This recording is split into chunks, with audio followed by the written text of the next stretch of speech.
दोस्तों, दुनिया में कई हवाई दुर्घटना के केसेस है।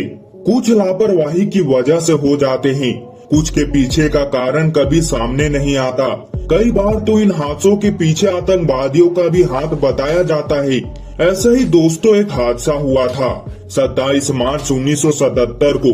दोस्तों, स्पेन में 1977 में एक ऐसा दुर्घटना हुआ था जो शायद ही कभी लोगों की जहन से उतरेगा।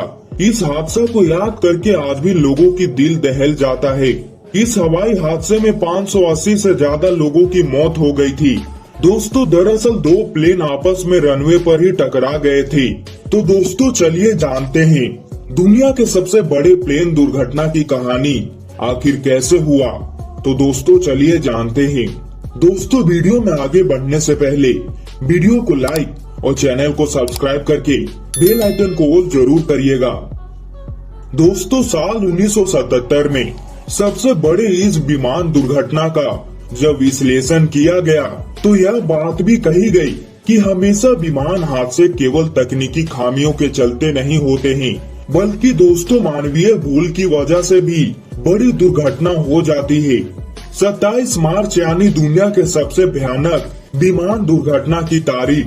साल 1977 में इसी दिन हुए एक विमान हादसे की खौफनाक कहानी जब भी लोगों को याद आती है तो लोगों का दिल दहल जाता है। इस दिन स्पेन के रनवे पर दो बोइंग विमान भिड़ गए थे और दोस्तों, इस दुर्घटना में 580 से ज्यादा लोगों की दर्दनाक मौत हो गई थी। विमान दुर्घटना की तस्वीरें आज भी सोशल मीडिया पर देखी जा सकती है। उन तस्वीरों को देखकर हादसे की भयावहता का अंदाजा लगाया जा सकता है। दोस्तों, ये विमान दुर्घटना दुनिया का सबसे खतरनाक दुर्घटना माना जाता है। स्पेन में टेनेरिफ नॉर्थ एयरपोर्ट पर लॉस रेडियोस हवाई अड्डे के रनवे पर यह दुर्घटना हुई थी। दोस्तों, एयरलाइन के इतिहास में यह सबसे विनाशकारी दुर्घटना के तौर पर भी जाना जाता है।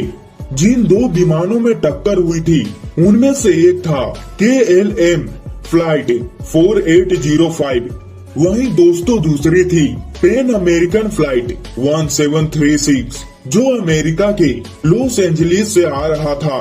दोस्तों, दोनों विमानों को एक ही एयरपोर्ट पर जाना था, लेकिन दोस्तों यात्री इलाके में एक आतंकवादी धमाका होने के बाद वहां अफरा तफरी मच गई। सारी गतिविधियां बंद करनी पड़ी, एयरपोर्ट के रास्ते बंद करने पड़े। दोस्तों, धमाका की वजह से एयर ट्रैफिक को भी डाइवर्ट करना पड़ा। KLM का विमान पहले रनवे पर उतर चुका था और उसके पीछे था लॉस एंजलिस से आ रहा अमेरिकी विमान। दोस्तों, मौसम खराब था, चारों तरफ कोहरा था, दोनों ही विमान पायलट को कुछ साफ नहीं दिख रहा था। रिपोर्ट के अनुसार जैसे ही अमेरिकी विमान रनवे पर आया उस समय विजिबिलिटी करीब 500 मीटर थी। बाद में यह घटकर 100 मीटर से भी कम हो गई।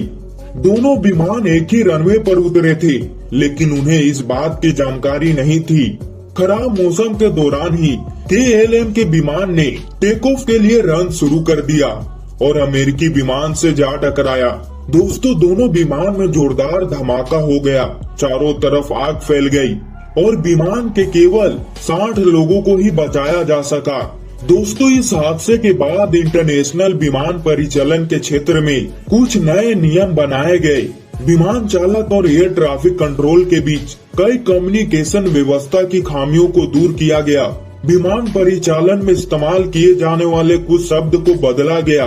मसलन दोस्तों, टेक ऑफ के बदले डिपार्चर, इसी के साथ क्रूज संसाधन प्रबंधन भी बना गया। दोस्तों, साल 1977 की इस बड़ी दुर्घटना की जांच में करीब 70 एक्सपर्ट की टीम शामिल थी, जिनमें अमेरिका, नीदरलैंड्स और दोनों एयरलाइन कंपनी के प्रतिनिधि थे। दोस्तों, तथ्यों से पता चला कि KLM के पायलट ने सोचा था कि उसे टेक ऑफ के लिए मंजूरी दे दी गई थी, बल्कि टेनेरिफ कंट्रोल टावर का मानना था कि KLM 747 रनवे पर रुका था और गलती यहीं पर हुई।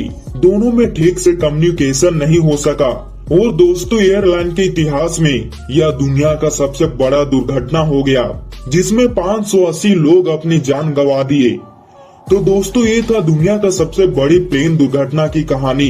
दोस्तों इस प्लेन हादसे में किसकी गलती थी कमेंट में जरूर बताइएगा। और दोस्तों वीडियो को लाइक और चैनल को सब्सक्राइब करके बेल आइकन को ऑल जरूर करिएगा ताकि हमारी ऐसे नॉलेजेबल वीडियो सबसे पहले आप तक पहुंच पाए।